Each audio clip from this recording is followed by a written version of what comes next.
Anda menyaksikan News Update. Sidang perkara penistaan agama dengan terdakwa Gubernur Nonaktif Jakarta Basuki Cahayapurnama digelar hari ini. Kuasa hukum Ahok menghadirkan 3 saksi meringankan. Untuk informasi terkini kita bergabung dengan reporter Kristo Suryo Kusumo dan juru kamera Said Kutub di Gedung Kementerian Pertanian Jakarta.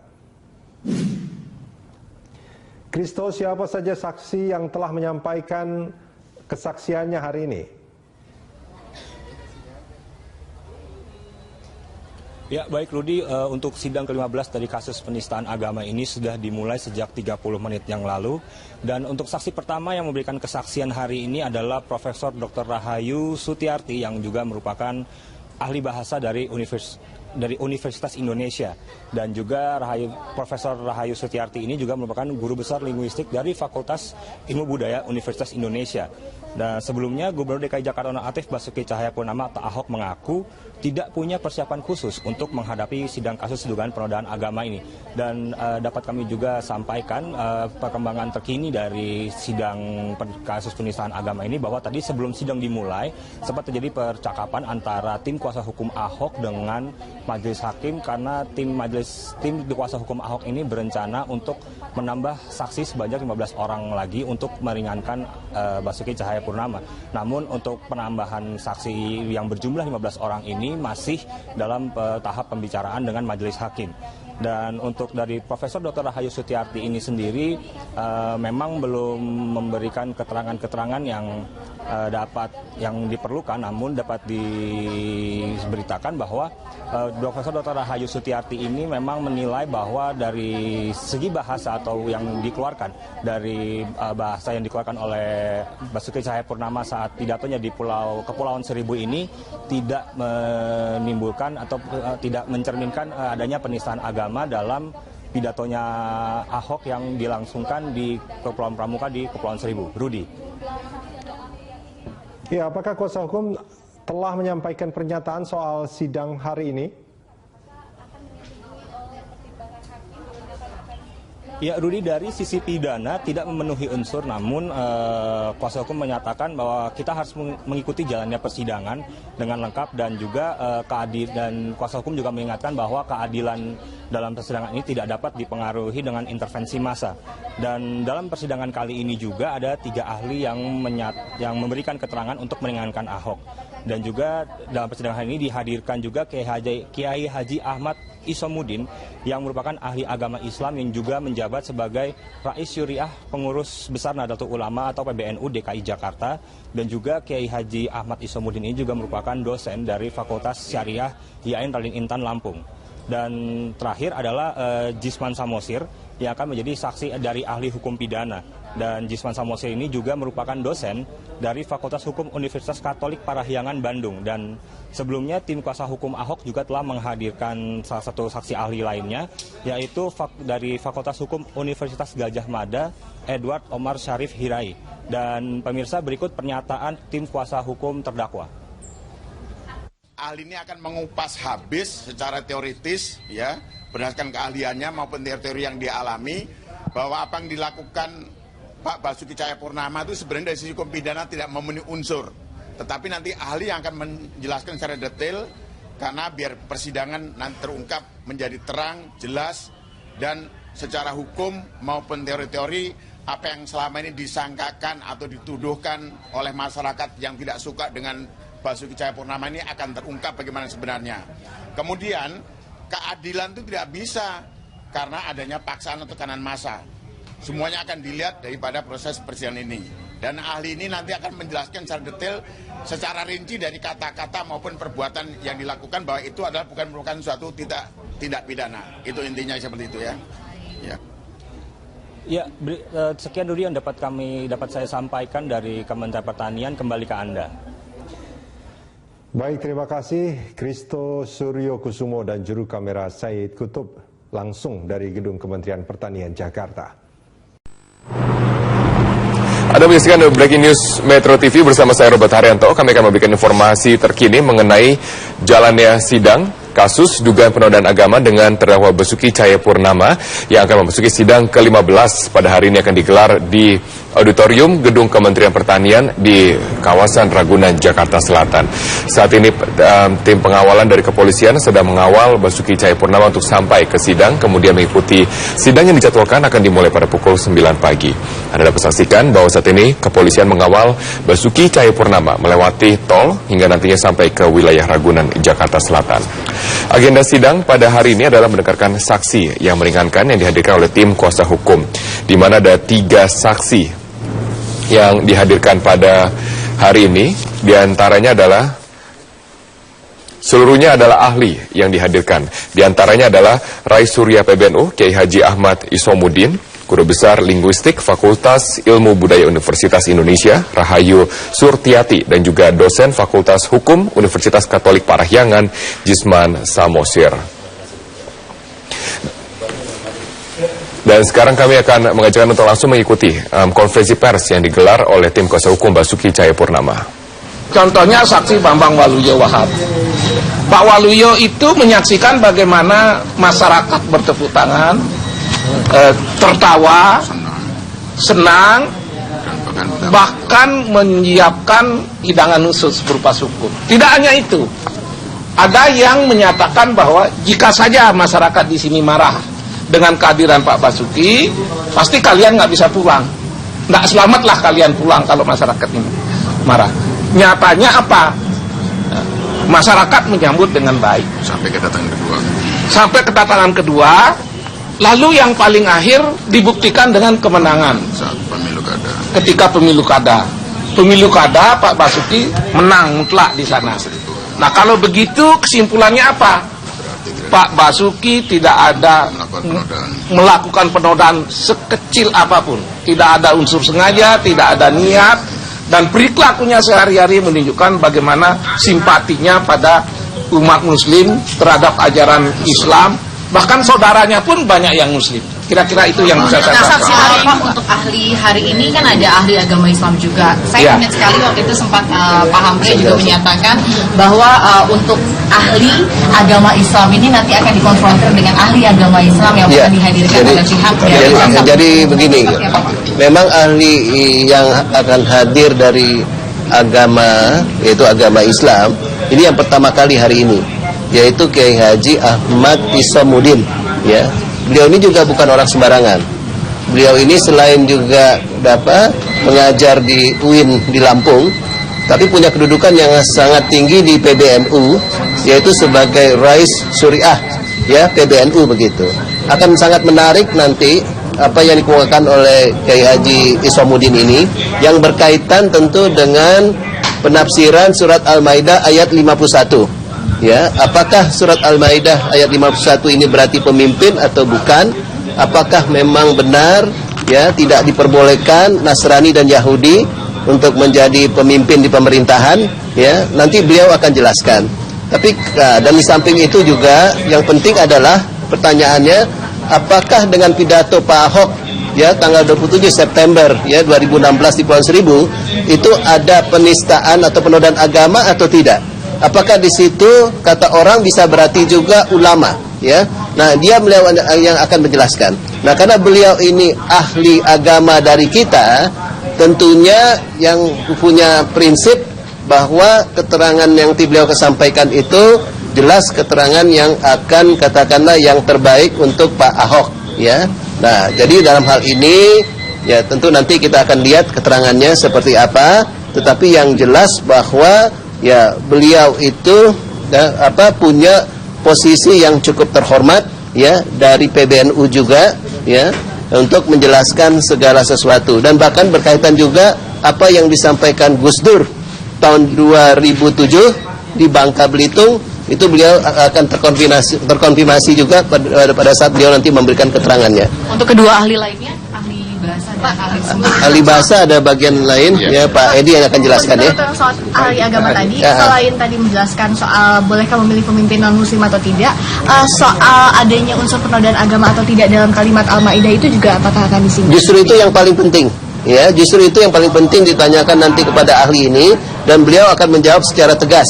apakah ada unsur penodaan penistaan agama atau tidak dengan apa yang diucapkan oleh Pak Ahok di Pulauan Seribu. Itu statementnya yang paling penting nanti, ya. Yang tentu nanti ya beliau akan memberikan keterangan dengan dasar argumentasi yang kuat dari agama Islam dan juga yang objektif mungkin gitu, karena beliau adalah ahli. Ya, Pak Edi, bahasa sekarang. Hari ini kita akan menghadirkan ahli bahasa, yaitu Profesor Dr. Rahayu Surtiati Hidayat. Beliau guru besar dari Fakultas Ilmu Budaya UI, Universitas Indonesia. Dalam sidang nanti dia akan memberikan analisis linguistik bahwa tidak ada penistaan, dan selanjutnya nanti pasti akan beliau menjelaskannya setelah sidang nanti. Tetap saja di tempat, nanti beliau akan memberikan penjelasan secara tersendiri, secara komprehensif apa yang beliau sampaikan di dalam sidang. Terima kasih. Satu lagi ada ahli pidana. Pasti hadir, semua sudah hadir. Satu lagi ahli pidana ya. Ini kita akan menghadirkan ahli pidana yang tidak sembarangan ahli pidana ya. Ini hampir sudah 100 kali sebagai ahli dalam proses persidangan pidana di Indonesia nih. Ini ahli tidak sembarangan nih. Jisman Samosir. Ini namanya Pak Jisman Samosir dari Universitas Parahyangan Bandung. Ahli ini akan mengupas habis secara teoritis ya, berdasarkan keahliannya maupun teori yang dialami, bahwa apa yang dilakukan Pak Basuki Cahayapurnama itu sebenarnya dari sisi hukum pidana tidak memenuhi unsur. Tetapi nanti ahli yang akan menjelaskan secara detail, karena biar persidangan nanti terungkap menjadi terang, jelas, dan secara hukum maupun teori-teori apa yang selama ini disangkakan atau dituduhkan oleh masyarakat yang tidak suka dengan Basuki Cahayapurnama ini akan terungkap bagaimana sebenarnya. Kemudian keadilan itu tidak bisa karena adanya paksaan atau tekanan massa. Semuanya akan dilihat daripada proses persidangan ini. Dan ahli ini nanti akan menjelaskan secara detail, secara rinci dari kata-kata maupun perbuatan yang dilakukan, bahwa itu adalah bukan merupakan suatu tidak pidana. Itu intinya seperti itu ya. Ya. Terima kasih banyak Bapak. Saya bagi ini ya. Iya Pak. Ya, data-datanya.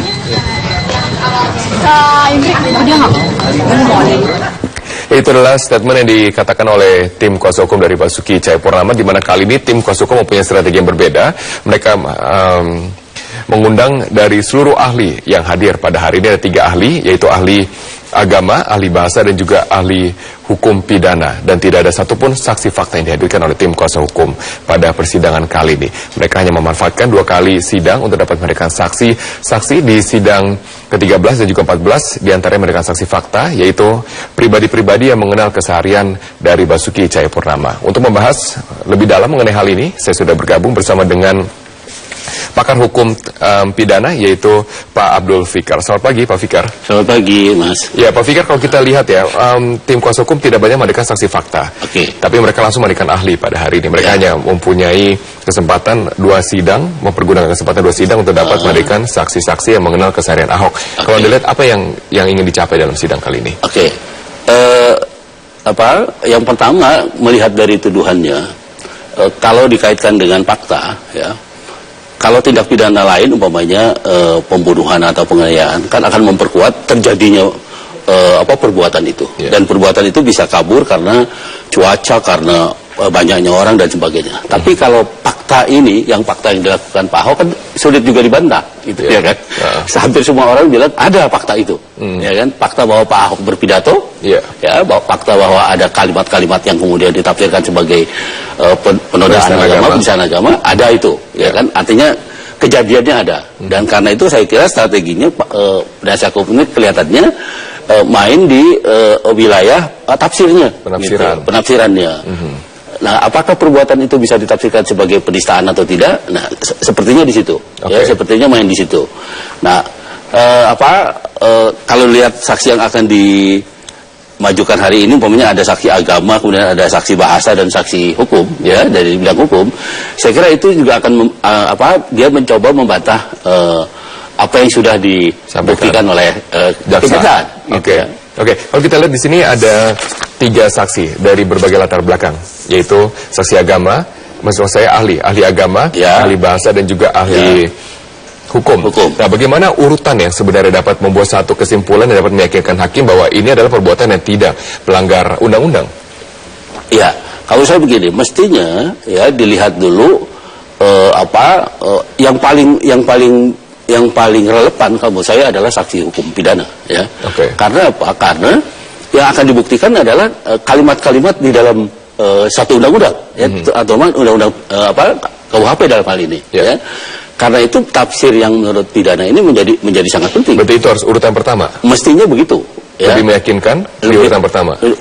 Mestinya seperti itu. Ahli pidana mestinya. Ya. Karena apa? Karena kalau masuk ke soal agama, bahasa. Kalau agama kan menurut saya juga bukan tidak relevan. Maksud saya relevansinya tidak terlalu banyak gitu. Karena hanya menafsirkan kata-kata dan itu bukan urusan tafsir kalau menurut saya di perkara pidana ini, ya. Karena kalau tafsir ya artinya tentu saja orang yang tidak punya kewenangan untuk menafsir ya nggak boleh menafsir. Tapi bukankah pangkal masalah dari seluruh kejadian ini adalah bagaimana penafsiran yang berbeda-beda dari sebuah penafsiran ayat suci yang kemudian disangkakan melanggar undang-undang? Ya, kalimatnya adalah menista agama atau menoda agama, kan begitu, ya kan? Nah, apakah itu ada di dalam satu kalimat yang diucapkan? Ya, kalau ahli bahasa itu sangat mungkin karena tekanan intonasi dari penyampaian kalimat itu bisa menggambarkan itu, gitu. Bisa menggambarkan itu satu niat atau tidak, gitu. Tekanan-tekanan penyampaian gitu, ya. Nah, tapi kalau tafsir, saya kira tafsir itu ya boleh saja sih diajukan, gitu. Tapi kalau menurut saya itu ada tidak masuk ke dalam pasal 156, gitu. Karena itu udah karena gini. Yang paling bisa menafsirkan adalah orang yang punya otoritas di bidang itu, gitu ya. Dan tentu saja kalau menurut saya inilah sulitnya di kita ini tidak ada standar ahli, gitu. Siapa yang menentukan seorang itu ahli itu? Nggak ada lembaga. Tidak diatur dalam undang-undang juga, kan? Dalam hukum acara. Mestinya yang mengatur adalah asosiasi, asosiasi keilmuannya, gitu. Asosiasi keilmuan. Iya, yang memberikan rekomendasi bahwa seorang itu ahli atau tidak, ya, berdasarkan keahlian, berdasarkan karya-karyanya, berdasarkan tafsiran-tafsirannya dan sebagainya. Asosiasi itu yang memberikan mestinya, gitu. Ya, asosiasi dari satu ilmu tertentu. Baik. Pak Fikar, kita akan berbicara mengenai jika menurut Anda bahwa ahli hukum pidana akan dihadirkan pertama karena mempunyai argumen dan juga mempunyai kekuatan yang paling besar dibandingkan dengan ahli lainnya dalam kasus ini. Nah, kalau kita lihat dari sidang sebelumnya, ada juga ahli hukum pidana, yaitu Edward Omar Syarif yang mengatakan bahwa memang ini merupakan satu beban bagi jaksa untuk dapat membuktikan yaitu niat jahat.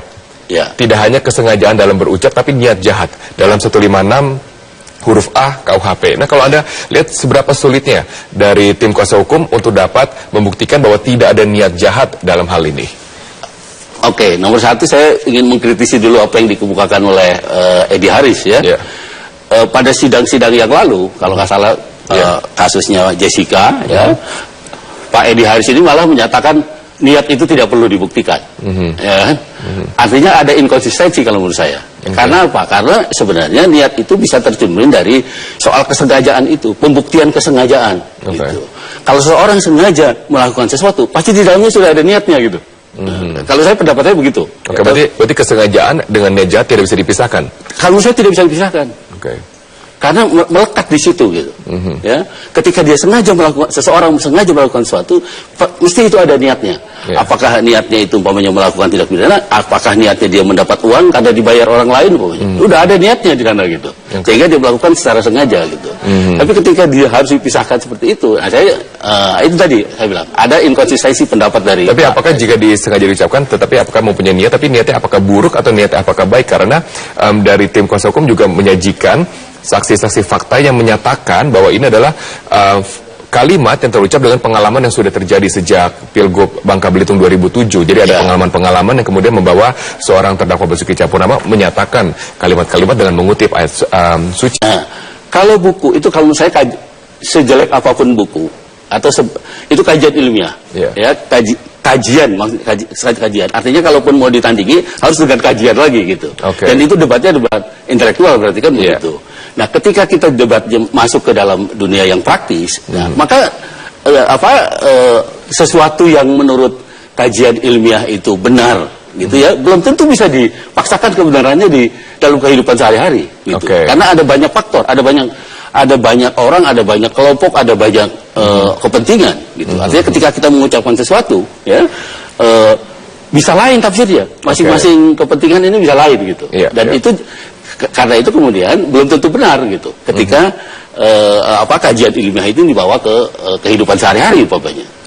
Berarti kesengajaan dan juga niat mungkin tidak bisa dipisahkan sebegitu gamblangnya. Betul. Dipisahkan begitu. Karena dia melekat. Tapi ada juga hal yang menarik dari sosok ahli Edward Hyarif. Sebenarnya itu adalah ahli yang akan dihadirkan oleh JPU sebelumnya pada saat kesempatan JPU. Kemudian tidak jadi dihadirkan JPU karena keterangan yang diberikan memang menyatakan atau menyimpulkan bahwa tidak ada dugaan ataupun tidak terbukti dari Basuki Cahayapurnama untuk menurut kesimpulan dia menodaikan suatu agama tertentu. Nah, kemudian dihadirkan oleh tim kuasa hukum sebagai ahli. Jika digabungkan dengan kesaksian sebelumnya, yaitu Lurah Pulau Panggang, Yuli Hardi yang juga hadir dalam kesempatan oleh jaksa penuntut umum yang menyatakan tidak ada warga yang bereaksi pada saat Ahok menyampaikan hal seperti itu. Itu ada fakta-fakta yang tadinya memang menjadi kekuatan tersembunyi dari tim JPU dan kemudian menjadi kekuatan atau keuntungan dari tim kuasa hukum. Apakah ini dapat melemahkan posisi JPU di mata hakim? Sebelum jawab pertanyaan itu, saya ingin memberi latar belakang begini. Di pengadilan itu ada 4 kepentingan. Kepentingan pertama, jaksa itu memang kepentingannya dia berdiri di posisi yang subjektif dan kepentingannya adalah objektif, menuntut seseorang yang diduga sudah melakukan tindak pidana. Kemudian di seberang sana ada penasihat hukum. Penasihat hukum itu posisinya sangat subjektif karena dia harus membela orang yang didakwa. Tetapi pendapatnya mestinya dia objektif. Gitu. Karena didasarkan oleh ilmu hukum dan sebagainya. Sementara terdakwa ada dalam posisi yang subjektif dan pendapatnya juga pasti subjektif. Karena itu hukum acara memberikan kebebasan kepada terdakwa ini untuk mengakui atau tidak mengakui atau membantah sebuah dakwaan. Yang keempat adalah hakim. Posisinya objektif dan pendapatnya juga harus objektif. Nah, lalu dari konteks posisi itu maka jaksa akan memilih saksi-saksi yang bisa membuktikan apa yang didakwakan. Nah, kalau ada kemudian saksi atau alat bukti yang akan diprediksi akan mengurangi kekuatan pembuktiannya, tentu saja dia akan pilih. Pilih tidak atau pilih menghadirkan, kan begitu. Tetapi jika saksi yang dihadirkan menyatakan apa yang tidak diharapkan, justru malah menyatakan hal yang sebaliknya misalnya, seperti misalnya Lurah Pulau Panggang yang menyatakan tidak ada warga yang bereaksi, protes pada saat 27 September 2016 pada saat Ahok menyampaikan pidatonya di Kepulauan Seribu. Nah, apakah ini dapat melemahkan posisi dari jaksa dan juga dalam pembuktiannya? Nah, gini, kita nggak bisa juga bilang menguatkan atau melemahkan sebuah posisi gitu ya, karena itu kembali kepada hakimnya gitu ya. Karena itu tadi yang saya bilang, kajian ilmiah atau kajian keilmuan ketika dibawa ke dalam masyarakat itu banyak kepentingan. Nah, karena itu kemudian pas yang dibawa jadi saksi adalah masyarakat sana, kepentingan dia tidak punya kepentingan apa dia. Dia mereaksi apa-apa. Baik. Baik. Mas Fikar dulu di sana karena kita akan bergabung bersama dengan rekan saya Yohana Margareta di mana sidang yang sudah berlangsung selama berbulan-bulan juga menyedot perhatian begitu besar dari masyarakat. Yohana Margareta akan menjelaskan lebih lanjut.